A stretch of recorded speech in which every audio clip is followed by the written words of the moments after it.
হরে কৃষ্ণ। নমস্কার। প্রথমেই আমি আপনাদেরকে অনুরোধ করব যে আপনারা আমার এই চ্যানেলটি সাবস্ক্রাইব করবেন, ভিডিও ভালো লাগলে লাইক ও শেয়ার করবেন এবং বেল আইকন ক্লিক করবেন যাতে নিয়মিত আপনারা আমার ভিডিও পেতে পারেন। আজকে আমি একটা দেশের খবর নিয়ে আলোচনা করব। আপনারা মোটামুটি সবাই এর মধ্যে জেনে গেছেন যে আমাদের দেশের যিনি ভাইস প্রেসিডেন্ট তিনি জগদীপ ধনকরজি স্বাস্থ্য কারণে পদত্যাগ করেছেন।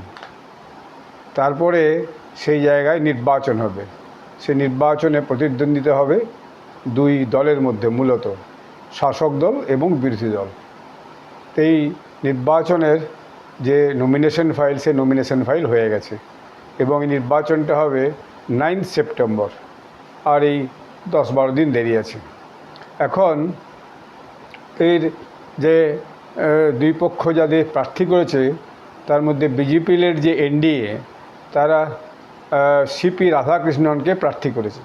তো সিপি রাধাকৃষ্ণ তামিলনাড়ুর লোক, তার একটা জনসংঘ এবং বিজেপি ব্যাকগ্রাউন্ড আছে। তিনি এখন মহারাষ্ট্রের গভর্নর হিসেবে আছেন, আরও অনেক জায়গায় 2-3 জায়গায় গভর্নর ছিলেন এবং বড় বড় পদ সামলেছেন। খুবই অভিজ্ঞ মানুষ এবং খুবই ম্যাচিওর পলিটিশিয়ান বলা যায় বিজেপির পক্ষ থেকে।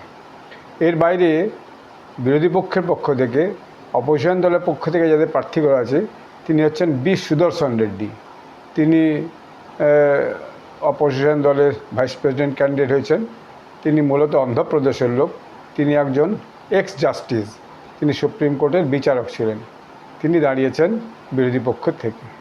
তো এটা ঠিকই আছে, দুই পক্ষই তাদের মতো রাজ্যসভা এবং লোকসভার এমপিদের মোবিলাইজ করে তাদের জন্য প্রচার কম বেশি শুরু করেছে, বিভিন্ন জনের সঙ্গে দেখা করা শুরু করেছে।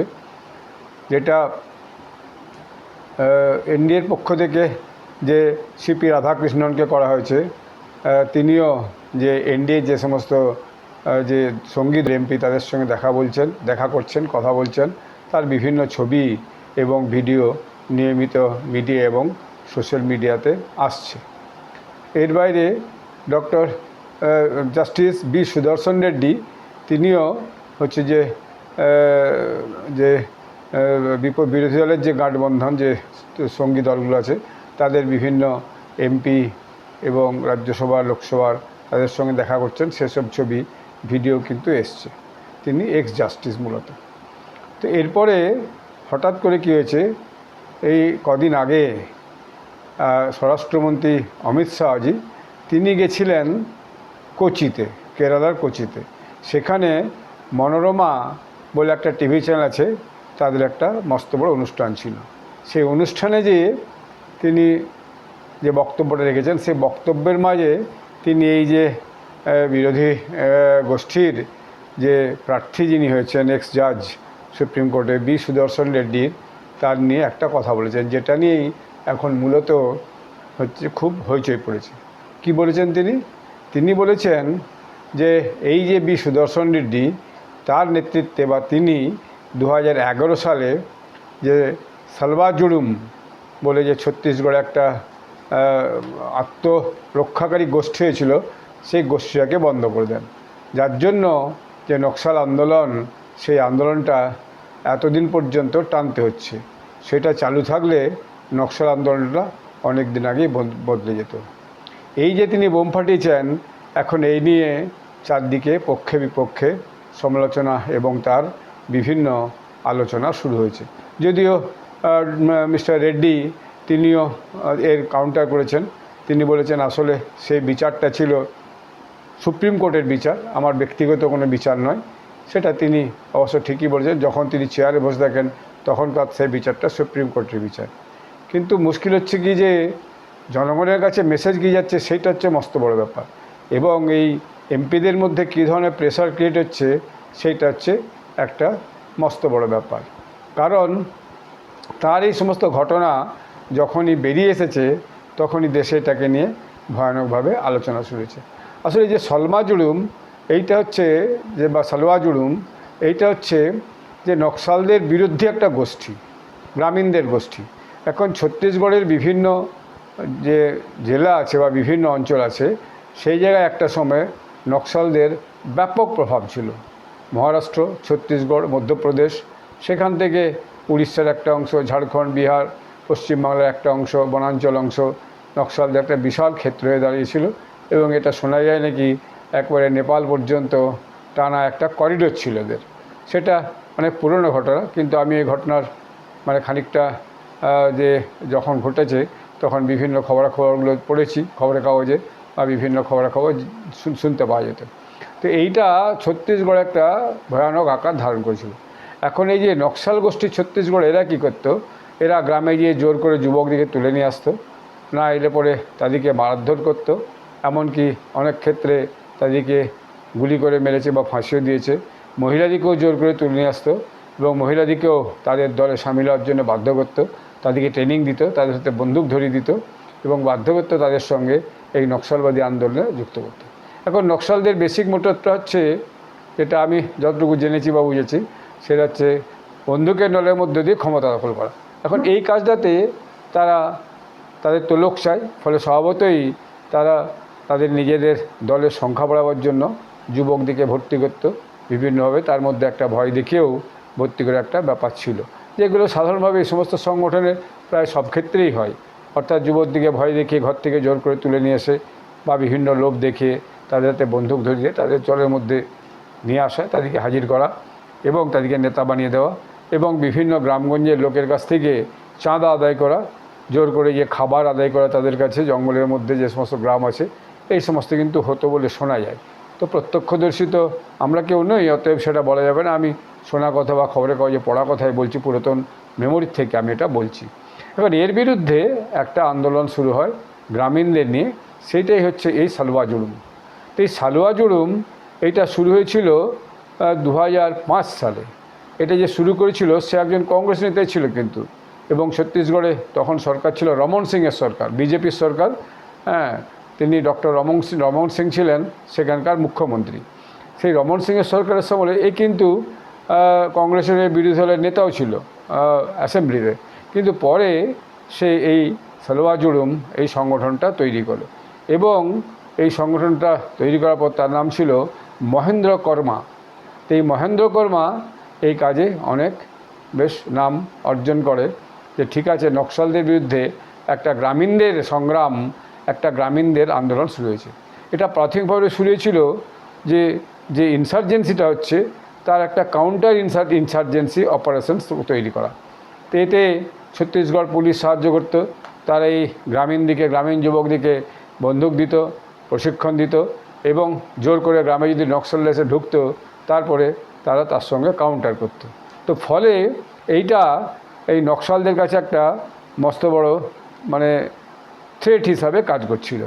তো এই নিয়ে কোর্টে কেস হয় যে এরকম একটা সংগঠন কিভাবে একটা নকশালদের সঙ্গে করে। এখন তাদের তো সমর্থক, নকশালদের কিছু সমর্থক আছে, যেমন এখন বলা হয় যে শহুরে কিছু লোকজন আছে বুদ্ধিজীবী যারা পরোক্ষে নাকি নকশালদিকে সাপোর্ট করে।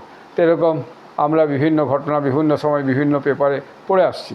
তো এখন ব্যাপারটা হচ্ছে যে এরকম একটা অবস্থায় যখন সুপ্রিম কোর্টে কেস হয়, সেই সুপ্রিম কোর্টের কেসে 2011 সালে এই সুপ্রিম কোর্টের জাজ ছিলেন জাজ বি সুদর্শন রেড্ডি, তিনি একটা রায় দেন যে অবিলম্বে এই সালওয়া জুলুমকে বন্ধ করা হোক, ব্যান করা হোক এবং এদের বিরুদ্ধে ব্যবস্থা নেওয়া হোক এবং এরা যাতে কোনোরকম এরকম কাউন্টার টেররিজম কাজে অংশগ্রহণ না করতে পারে সেটা দেখা হোক এবং এদের প্রতি সরকার কোনোরকম যাতে নরম মনোভাব না নেয়, কোনো আর্থিক সাহায্য বা মানে পুলিশি সাহায্য বা বন্দুক যেন না নেয়।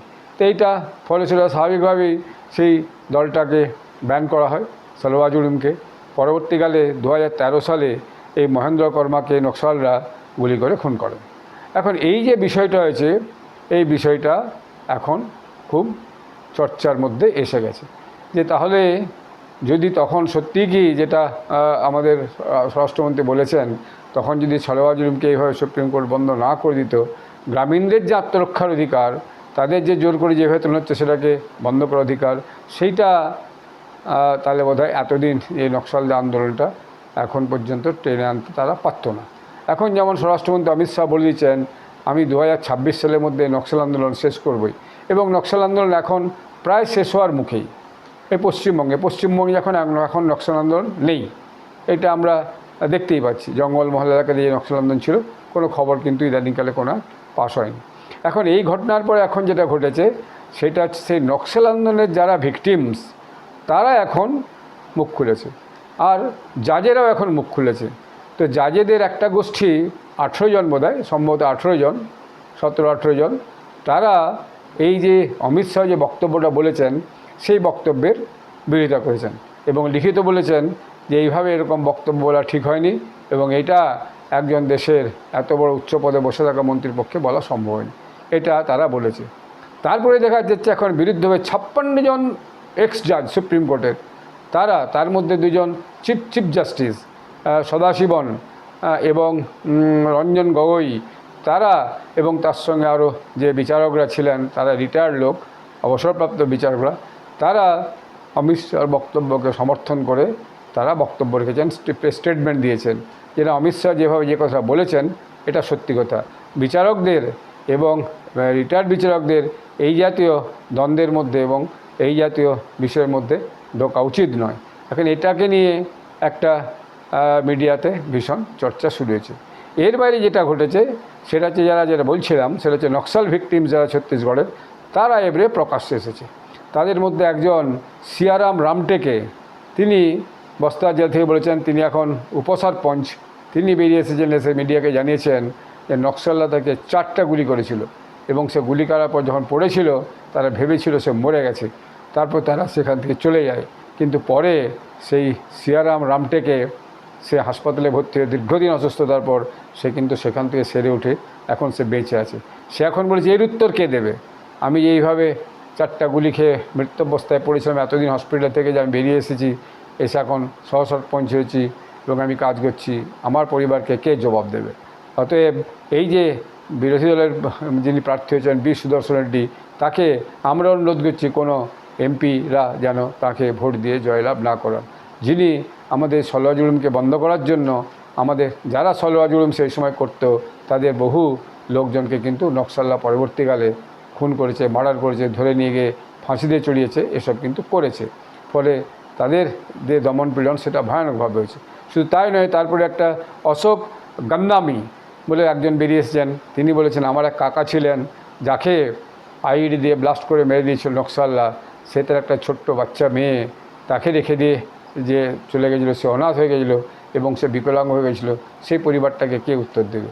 ফলে এখন তারাও সংঘবদ্ধ হয়ে প্রেস স্টেটমেন্ট করে এই সমস্ত বিষয়গুলো বলছে, অর্থাৎ সালোয়ার জুলুমকে যদি তখন বন্ধ না করা হতো তাহলে তারা এই যে নকশালদের বাড়বাড়ন্ত এটা এত দূর কিন্তু আসতো না, এবং তারাও পরোক্ষে অমিত শাহর যে বক্তব্য, স্বরাষ্ট্রমন্ত্রীর বক্তব্য, সেটাকে সমর্থন করছে। তো এই নিয়ে এখন মিডিয়াতে খুব তর্জমা চলছে। তাই ভাবলাম আমি বিষয়টা নিয়ে একটা ছোট্ট ভিডিও করে আপনাদের কাছে রাখি। আগামী 9 সেপ্টেম্বর আমরা বুঝতে পারবো কে কত ভোটে জয়লাভ করলো উপরাষ্ট্রপতি পদে এবং অধিকাংশ সাংসদ মহাশয়রা কাকে ভোট দিয়ে উপরাষ্ট্রপতি পদে বসালেন। কিন্তু এই যে বিতর্ক শুরু হয়েছে, এই বিতর্ক অবশ্যই 9 তারিখ পর্যন্ত বিভিন্নভাবে চলতে থাকবে। বিভিন্ন দলের নেতারা এর পক্ষে বিপক্ষে বক্তব্য বলতে থাকবেন এবং মিডিয়াতেও এই খবরগুলো ভীষণভাবে প্রচারের জায়গায় আসবে। এখানে আমি কারো পক্ষে বা বিপক্ষে কোনো কথা বলতে চাইনি, কিন্তু আমি যে ফ্যাক্টসটা হয়েছে গত 2-3 দিন যাবৎ আজ পর্যন্ত, সেই ফ্যাক্টসটাই আপনাদের কাছে রাখলাম আপনাদের জ্ঞাতার্থে। এখানেই এই বিষয়টি আলোচনা শেষ করছি। পরে আবার নতুন কোনো ইস্যু নিয়ে আপনাদের কাছে আলোচনায় আসবো। আপনারা সবাই ভালো থাকবেন। ধন্যবাদ।